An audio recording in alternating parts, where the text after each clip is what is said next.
Welcome guys, congratulations for coming. My name is Paul Statton. I'm the organiser of the Healers Star Club, which is a meetup group.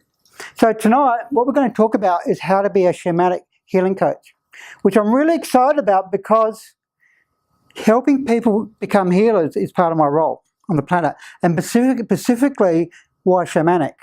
And I'm going to really explain to that how I'm going to help bring that into the West. So tonight, what I'm going to promise you is give you clarity on how you can become a healer. Yeah, does that excite anybody? Yeah. Yeah? Because a lot of people, there's a lot of confusion out there to how do I specifically become a healer myself?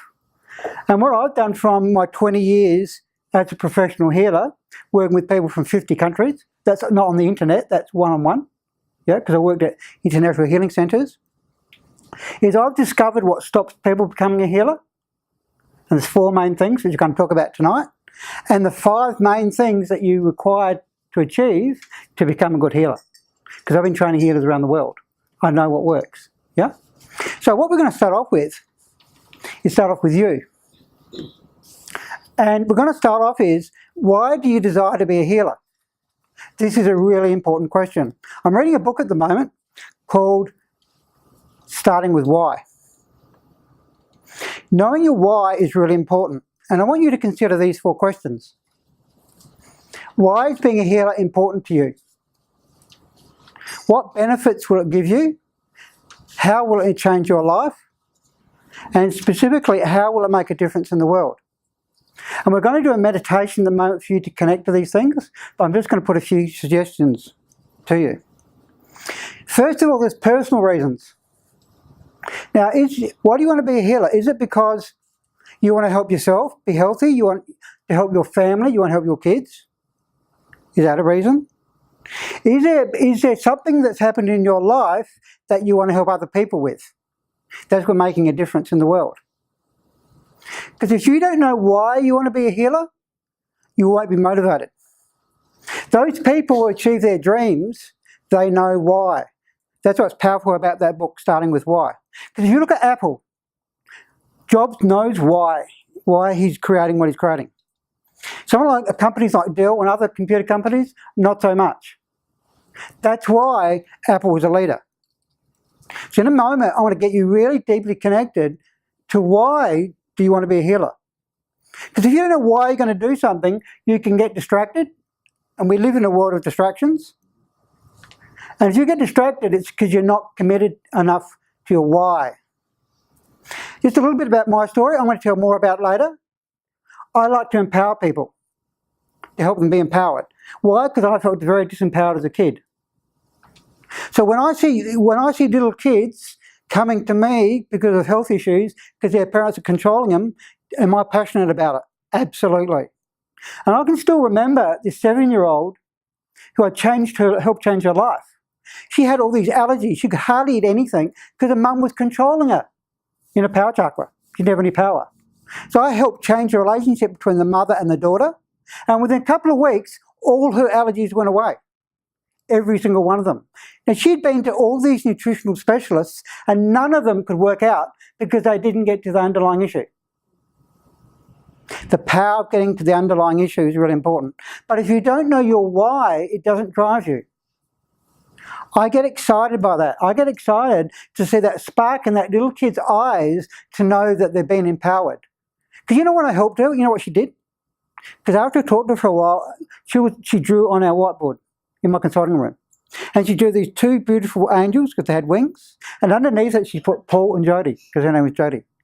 And she said, we're angels. So she knew. She knew that she actually created the illness in her body to bring her mother to me so I could help deal with the stuff. That's what kids do sometimes. But this is what you've got to do. If you're actually doing healing just for yourself, it's not big enough. And you might say to yourself, can I make a difference in the world? Let me just tell you about what's going on in the world if you're not aware of it. Because sometimes people live in this little world. Yeah? We are in a world where we're in a health crisis. We are a very unhappy, unhealthy world. You know, most statistics indicate that only 20% of people are actually happy in their job. 20%. Most people spend most of their time at work. You don't have to be Einstein to see that. If you get on a tram in Melbourne in the mornings between 7:30 and 9, how happy are people on the tram? Not very. How do they cover up their illness of being sad and depressed? They get on their little iPhones. Yeah? So a lot of people are actually very depressed and very sad. Yeah? Who can relate to that at work? Yeah. Your work is not satisfying you.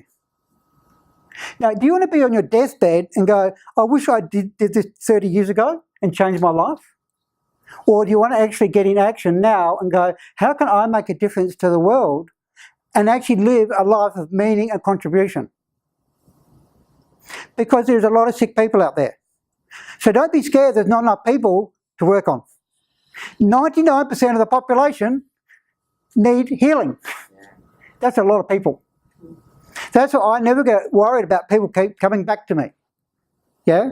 Like some psychiatrists who work with people for 4 years. That's why they're called shrinks. They shrink people, yeah, rather than make them bigger. Yeah? It's about how we can help more people to actually be healthy. That's another driving force for me. I'm here to make a difference in the world.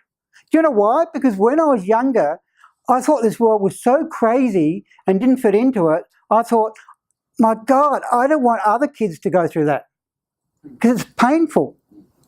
Australia's got one of the highest suicide rates for teenage boys in the world. Yeah, and I know why, because I was suicidal as a teenager. I remember sitting on a train station wanting to die because I thought, I don't want to be in this world. And you know what stopped me? I'm getting goosebumps as I'm thinking about it. This little girl came up to me with a little flower. I think she was, the world sent an angel to me. And she gave me this little flower because I was crying, because I was waiting for the next train, not to get onto it, but to jump in front of it. She gave me this little flower and she said, don't be sad. Oh. And I thought, someone sent an angel to me. Oh. Yeah. Someone sent an angel to me. She knew, she connected. Yeah. But there's a lot of people in the world who are suffering. Health-wise, if you look at obesity, 40% of people in the United States are obese. 40%. 20% of adolescents. 100,000 people in America die every year in hospitals. 100,000. 3 times as many people have got killed in Vietnam. 100,000. Unbelievable. And so we're in a state now, the world needs healers. And it needs healers of a different kind. And I'm going to come and talk tonight about how I feel we're going to go through a healing revolution. And what I mean by that is there's going to be a change in the way actually healers are going to be trained. And that's part of what I'm going to share with you guys tonight. That's why I'm excited about it. It's evolutionary. And a lot of this information I'm going to share with you is from my experience travelling around the world and looking at how different people are becoming healers and what works and what doesn't work. Because I've seen it. I've experienced it. Like I lived in the Amazon jungle for 3 years with shamans. They too need shifting because they're still doing it the same old way they've always done it. And when I was drinking medicine there, like ayahuasca, the plant told me, you've got to help shift these people. Mm-hmm. Now what they do is very powerful, but the world's shifting. And part of my role is to help bring shamanic energy into the West. Why can I do that when I'm not Indigenous? Because I've been an Indigenous shaman many, many lives. And I brought that energy with me. So the reason why I didn't come Indigenous this life was because I can then influence the people in the West. That's why when I went to Peru, some people get really connected to the plants and go, this is what I'm going to do for my life. Become a plant shaman. But that's not my role. My role is to help integrate to become a new form of healing. We're going through a healing revolution. And that's why it's exciting for you guys to be part of it. Yeah, is that cool? Okay, so right now, what I want you guys to do is I want you to close your eyes. And I'm going to get you connected to this, why you want to be a healer. So important, because most people who are healers are not connected to it. So to start off with, I want you to take a deep breath. Close your eyes.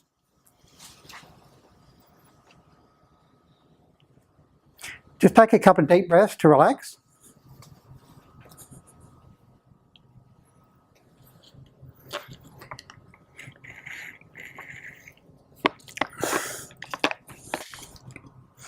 And I want you to ask yourself the question, why do I want to be a healer for myself? What benefits is it going to give me? How is it going to change my life? Improve my life? Like for me, I've travelled a lot. I've met some amazing people. I've helped amazing people. It makes me feel amazing to help change people. So if you were a healer full-time, how will it change your life in a better way for yourself? Just really connect to that from your heart, not from your head. So deep breathing into your heart, and I want you to feel it. Not to think about it, to feel it.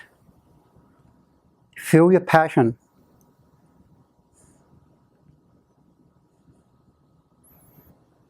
And I want you to ask yourself the question, how would you like to make a difference in the world as a healer? What sort of people would you like to help? And quite often that comes from your past experiences. Is it women because you felt women have been disadvantaged or abused? Is it kids? Is it men? What is it that you would like, what sort of people would you like to help?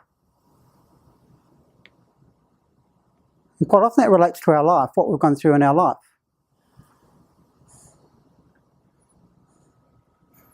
And now I want you to imagine that you are a healer. Allow yourself to be that healer that you really would like to be. I want you to feel the energy of it. Don't think about it, just feel the energy of it. What does it feel like to help those people that you'd like to help? What sort of people are around you? What environment are you in?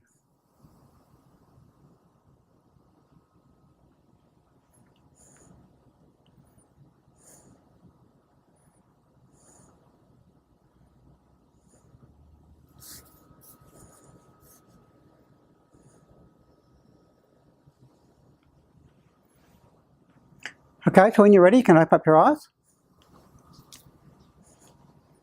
Did anyone pick up any major points they'd like to share? And it's okay, you might just want to sit with it.